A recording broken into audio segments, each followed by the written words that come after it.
Alright, imagine this. You're alone in your room in the middle of the night, and then you suddenly feel a heavy pressure on your chest. You can't move at all, and in the corner of your eyes, you saw a shadowy figure standing in your room. Or this, when you're walking home alone and then you hear some footstep behind you, and when you turn back, there's no one else. Is it a ghost or is just your mind playing some tricks?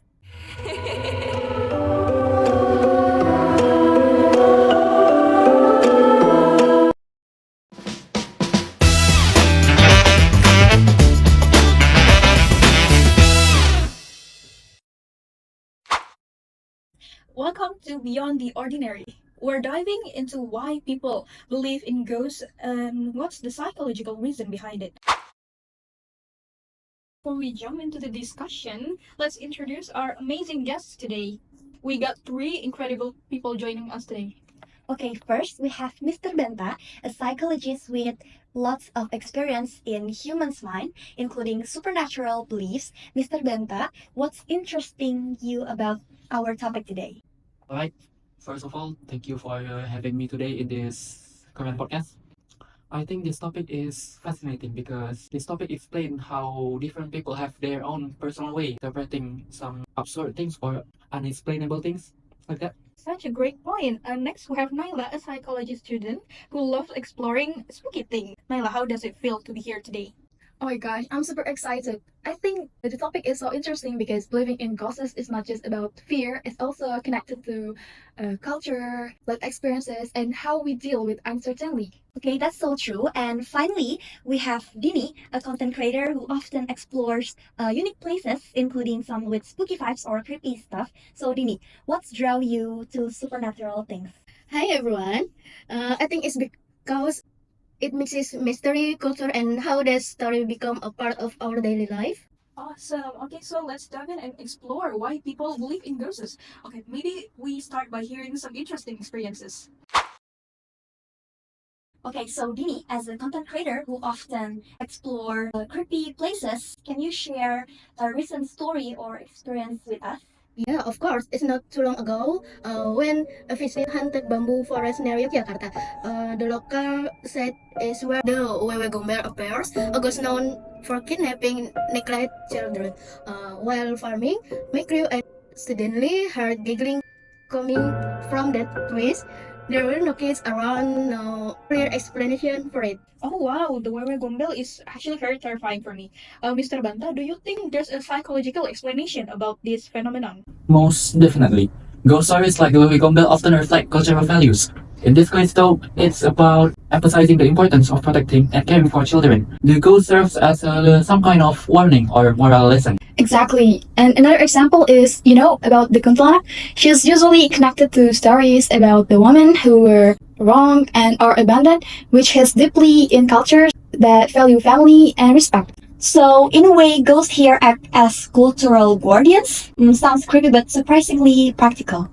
Alright, Dini, before we dive back into the spooky stuff, I have to ask you something. Do you really believe in ghosts?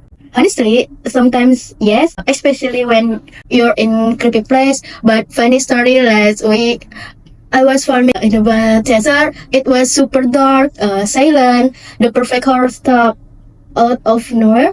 A door slammed shut. My camera caught it. My heart was racing, and my followers were freaking out in the comments.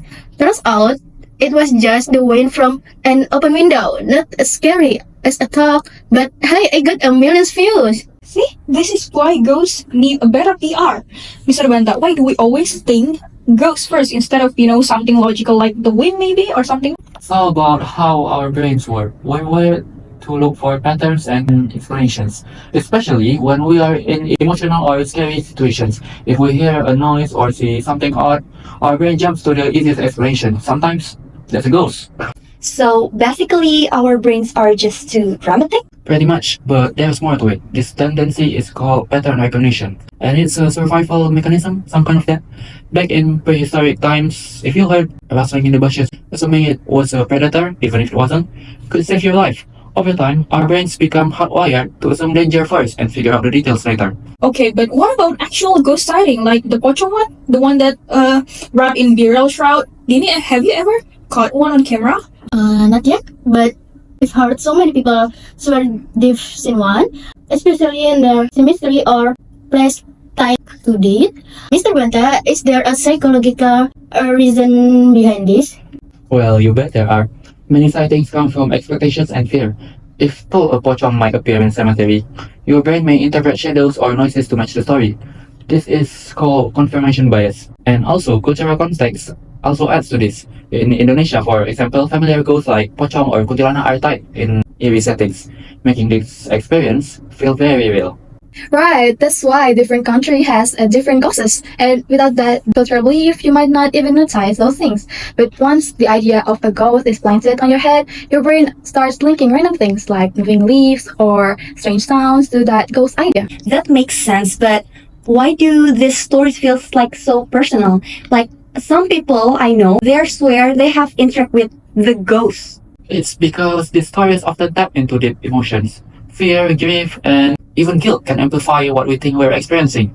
And when multiple people share the same cultural background and beliefs, their accounts start to reinforce each other, creating a kind of shared reality. Absolutely. Do you guys remember about sleep paralysis? Here in Indonesia, people call it ketindihan. A lot of ghost stories like seeing a kuntilanak sitting on your chest are tied to this.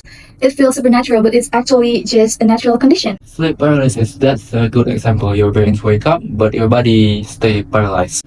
To make sense of this, your brain may create hallucinations, like a shadowy figure or pressure on your chest, since this matches cultural stories, right?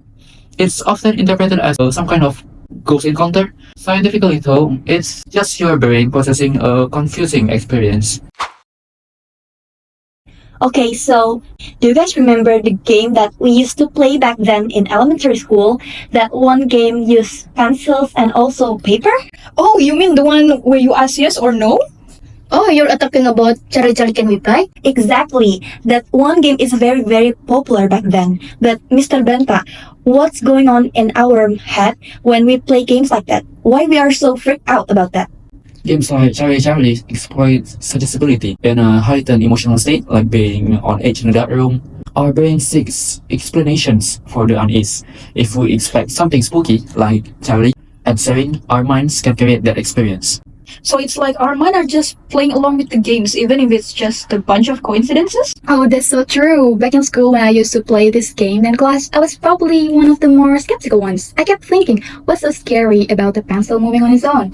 It could easily be the wind, since pencils are so light, or even a tiny vibration could make it move, right? Exactly.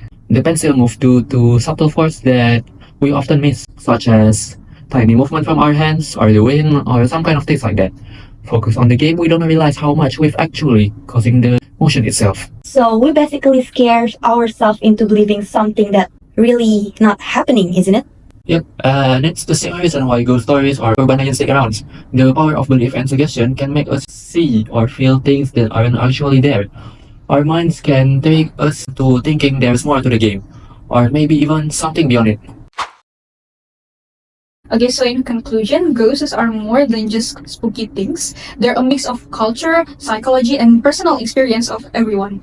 So before we wrap things up, let's hear everyone's final thoughts. Mr. Banda, what's your take on all of this? Belief in things such as ghosts reveal how our minds are wired to make sense of the unknown.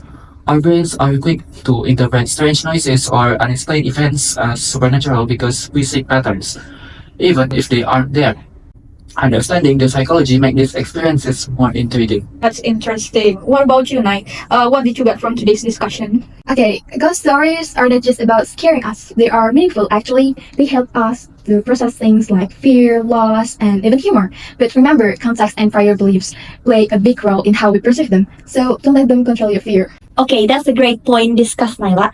So for Dini, hit us with your own thought today. Ghosts make great content, but whether you believe in them or not, they are a powerful way to bring people together and keep cultural tradition alive. Okay, so what have we learned today about ghosts? Whether you believe in them or not, they are actually more than just creepy figures. They're deeply connected to culture, psychology, and personal experiences. From Indonesia's kuntilanak to the way our mind create stories to explain the unknown. It's all part of what makes these tales so intriguing. Exactly. Whether it's the wind, sleep paralysis, or just a really creative imagination, there's always a logical explanation behind what we perceive as supernatural. Big thanks to Mr. Banta, Naila, and Dini for sharing their spooky insight today. And of course, thanks to everyone who joined us. Stay curious, stay skeptical, and stay spooky. See you next time. Goodbye!